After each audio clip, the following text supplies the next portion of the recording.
Well, it's been a busy week for the DICE devs, getting feedback from all the players lucky enough to be involved in the technical playtest of Battlefield 2042. No, I'm not jealous before you ask. And also the culmination of the no-patch story logs so far, with the Exodus short film that I imagine everyone has seen at this point. I watched it over on my Twitch channel, plug intended, and personally I think the team did a great job, especially bringing the Battlefield 4 storyline forward into 2042. But the question I want to focus on today is how DICE can go about actually building atmosphere in the game itself, rather than through external media like we've been saying. I think this is going to be pretty tough to nail from the start, because we as a Battlefield community are used to just hitting that join game button and getting into the action, not really paying attention to any kind of story or what we're fighting for the most part.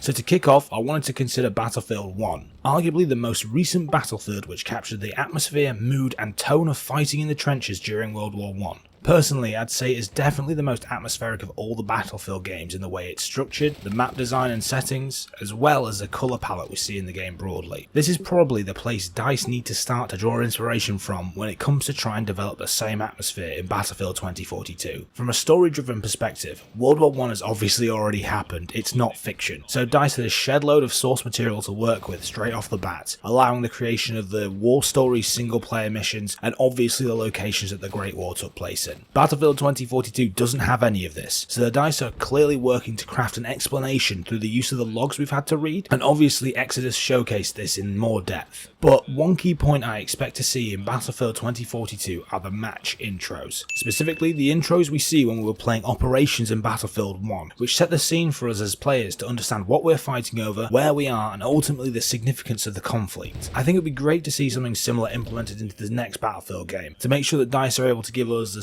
story-driven elements and build on the atmosphere they've created so far around the world that we are entering in 2042. Now, I mentioned the colour palette in Battlefield 1 being a key contributor to the atmosphere of the game. The devs nailed the dark and murky look of the First World War and how it's been portrayed ever since, especially on the maps really revolving around the trench combat. 2042 in contrast is going to be similar to Battlefield 4 I think, in that environments are going to be significantly more varied just because the conflict's taking place across the globe. But with this, DICE have the opportunity to really provide a different experience on every single map. The reason I think that Battlefield 1 was so successful in this is because of the setting. It's emotive because people know how horrific and devastating World War I actually was. This kind of emotion needs to be nailed again by DICE when it comes to 2042, both through the use of colour and setting to either excite players every time they drop into a specific location, or to create a sense of scale, as though as an individual we are only a small part in the larger conflict.